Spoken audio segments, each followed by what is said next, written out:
안녕하세요. 조용히 쌓는 부입니다. 오늘 영상에서는 2025년을 거의 다 지나온 이 시점에서 많은 분들이 이미 포트폴리오에 담고 계시거나 한 번쯤은 고민해 보셨을 SCHG라는 ETF를 중심으로 이야기를 차분하게 풀어보려고 합니다.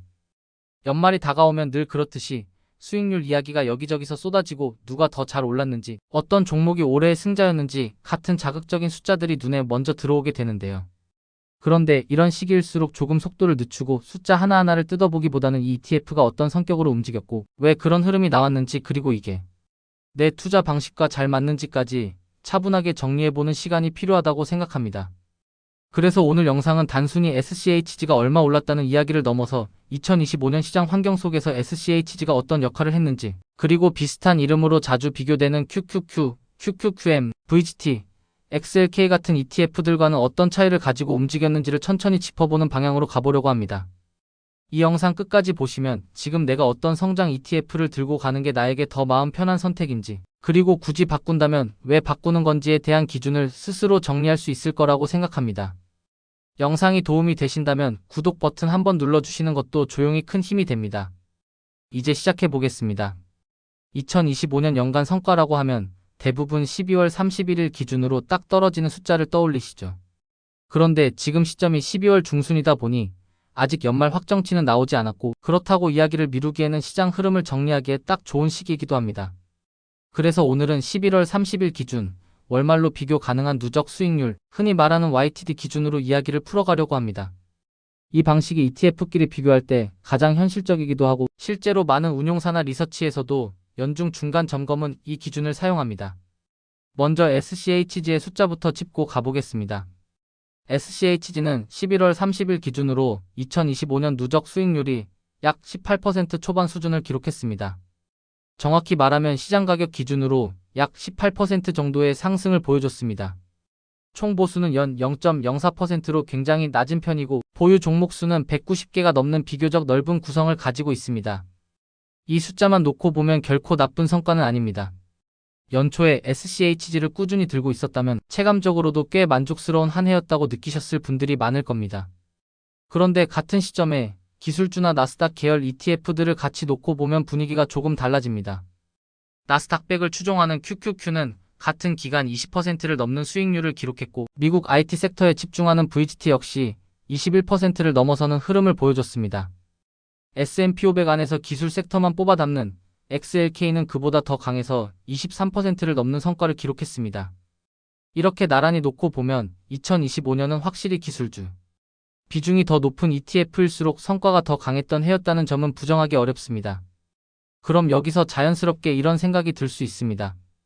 SCHG를 들고 있었던 게 조금 아쉬운 선택이었나, 그냥 QQQ나 VGT 같은 걸로 더 몰아갔으면 더 좋았던 거 아닌가 하는 생각 말이죠. 그런데 이런 질문에 바로 답을 내리기보다는 먼저 SCHG라는 ETF가 어떤 성격으로 만들어진 상품인지부터 다시 한번 차분하게 짚고 넘어갈 필요가 있습니다. SCHG는 흔히 기술주 ETF로 오해받기도 하지만 엄밀하게 말하면 기술주 ETF는 아닙니다. 이 ETF의 정체성은 미국 대형 성장주 스타일 ETF입니다. 다시 말해 특정 섹터를 기준으로 종목을 고르는 게 아니라 매출 성장, 이익 성장, 밸류에이션 지표 등을 종합해서 대형주 중에서 성장주 성격이 강한 종목들을 모아놓은 상품입니다. 그러다 보니 결과적으로 IT 비중이 높게 나오긴 하지만 구조적으로는 IT에만 묶여있지 않습니다. 실제로 2025년 말 기준으로 SCHG의 섹터 구성을 보면 IT 비중이 절반 정도를 차지하고 있고, 그 다음으로는 경기 소비재, 헬스케어 같은 섹터들이 의미 있는 비중으로 들어가 있습니다. 이 말은 곧 반도체나 소프트웨어 같은 순수 기술주가 폭발적으로 오르는 해에는 상대적으로 탄력이 덜 나올 수 있지만, 반대로 성장이라는 키워드가 기술을 넘어서 소비, 헬스케어 플랫폼 전반으로 퍼지는 국면에서는 훨씬 안정적으로 따라갈 수 있는 구조라는 뜻이기도 합니다. 상위 보유 종목만 놓고 보면 SCHG도 다른 성장 ETF들과 크게 다르지 않습니다. 엔비디아, 애플, 마이크로소프트 같은 빅테크가 상위에 자리 잡고 있고, 이 종목들이 2025년 시장을 끌어올린 것도 사실입니다. 하지만 조금만 아래로 내려가 보면 차이가 드러납니다. SCHG에는 헬스케어 섹터의 대표적인 성장주들이 상위권에 함께 들어가 있고, 소비 관련 대형 성장주들도 일정 비중을 차지하고 있습니다. 이 구조 때문에 AI나 반도체 같은 키워드가 시장을 완전히 장악한 국면에서는 XLK나 VGT 같은 ETF가 훨씬 더 공격적으로 움직일 수 있었던 겁니다. 반대로 말하면 SCHG는 그런 국면에서도 따라가긴 하지만 그만큼의 레버리지 효과는 기대하기 어렵다는 의미이기도 합니다. 이제 SCHG와 가장 많이 비교되는 QQQ 이야기를 해보겠습니다. QQQ는 나스닥100 지수를 추종하는 ETF입니다. 이 지수는 나스닥에 상장된 비금융 대형주 100개로 구성되어 있고 결과적으로 기술주 비중이 매우 높습니다. 다만 여기서 중요한 점은 QQQ가 무조건 기술주 ETF는 아니라는 겁니다. 커뮤니케이션 서비스, 경기소비재 같은 섹터도 꽤 큰 비중으로 들어가 있고 이 섹터들 역시 2025년 시장에서 상당한 역할을 했습니다. SCHG와 QQQ의 가장 큰 차이는 투자 유니버스에 있습니다. SCHG는 거래소 구분 없이 미국 전체 시장에서 대형 성장주를 뽑아오지만 QQQ는 나스닥 상장이라는 조건이 붙습니다. 이 차이 때문에 겉으로 보기엔 비슷해 보여도 실제 구성에서는 미묘한 차이가 생깁니다. 그리고 이런 차이가 누적되면서 변동성이나 성과 패턴에서도 다른 모습이 나타나게 됩니다. QQQM 이야기도 잠깐 짚고 가면 좋을 것 같습니다. QQQM은 기본적으로 QQQ와 같은 지수를 추종하지만 총 보수가 더 낮아서 장기 보유용으로 설계된 상품에 가깝습니다. 그래서 장기 투자 관점에서 나스닥 100을 가져가고 싶다면 QQQM이 더 합리적인 선택이 될 수 있습니다. 다만 성격 자체는 QQQ와 거의 동일하다고 보셔도 무방합니다. 그 다음으로 VGT를 보겠습니다. VGT는 이름 그대로 미국 IT 섹터에 올인하는 ETF입니다. 이 ETF는 정보기술 섹터로 분류되는 기업들만 담고 있기 때문에 반도체, 소프트웨어, 하드웨어 같은 종목들의 비중이 절대적입니다.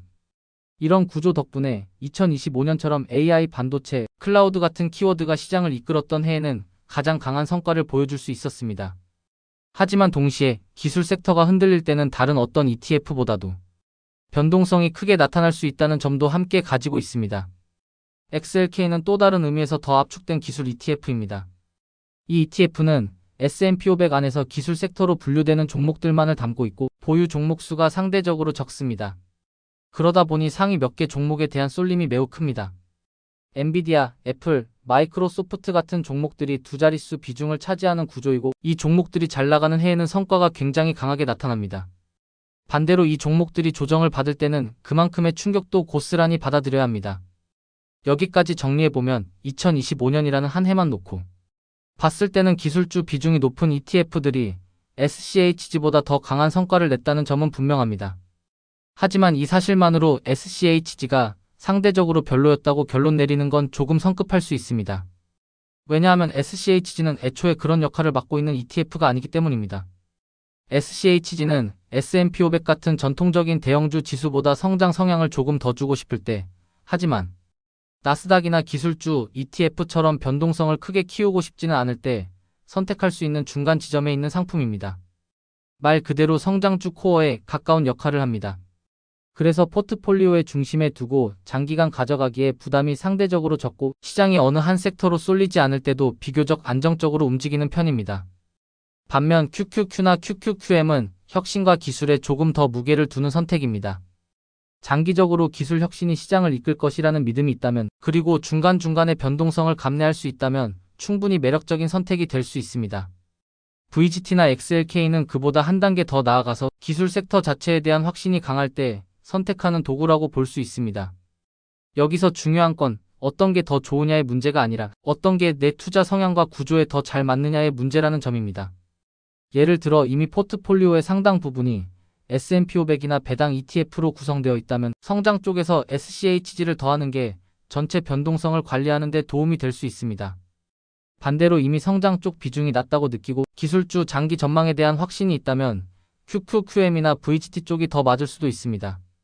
그리고 한 가지 더 짚고 가고 싶은 부분은 이런 비교를 할 때 항상 한 해의 성과만 보고 판단하기보다는 이 ETF를 최소 몇 년 이상 가져갈 생각인지까지 함께 고려해야 한다는 점입니다. 2025년은 기술주에게 굉장히 우호적인 해였습니다. 이런 해에는 기술 ETF가 돋보일 수밖에 없습니다. 하지만 시장은 항상 같은 모습으로 움직이지 않습니다. 금리 환경이 바뀌고 성장주 전반이 조정을 받는 국면이 오면 그때는 또 다른 결과가 나올 수 있습니다. 그래서 SCHG를 들고 있는 분들께는 올해 성과만 보고 괜히 마음이 흔들릴 필요는 없다고 말씀드리고 싶습니다. 이 ETF를 선택하셨다면 아마도 변동성을 조금 낮추면서도 성장의 과실을 함께 가져가고 싶다는 생각이 있었을 겁니다. 그 선택은 2025년에도 여전히 유효했고 단지 시장이 기술에 조금 더 보너스를 준 해였을 뿐입니다. 반대로 QQQ나 VGT 같은 ETF를 들고 계신 분들께도 지금의 성과에 너무 도취되기보다는 이 변동성을 내가 끝까지 감내할 수 있는지 한 번쯤은 점검해보는 계기로 삼으시면 좋겠습니다. 수익률이 좋을 때일수록 구조를 점검하기에 가장 좋은 시기이기도 합니다. 결국 투자는 정답을 맞히는 게임이 아니라 내가 감당할 수 있는 구조를 만들고 그 구조를 오래 유지하는 과정이라고 생각합니다. SCHG는 그런 의미에서 조용히 쌓아가기 위한 성장 자산으로 충분히 제 역할을 하고 있는 ETF입니다. 2025년의 숫자도 나쁘지 않았고 그 숫자 뒤에 있는 구조를 이해하고 나면 앞으로도 어떻게 가져가야 할지에 대한 방향이 조금은 더 또렷해질 거라고 생각합니다. 조용히 쌓는 부 마음이 편안해지는 투자 이야기. 이 영상이 도움이 되셨다면 구독과 좋아요로 함께 해주세요. 여러분의 투자 여정에 작은 힘이 되겠습니다. 오늘 내용은 정보 전달을 위한 일반적인 내용입니다. 최종 판단과 책임은 투자자 본인에게 있습니다.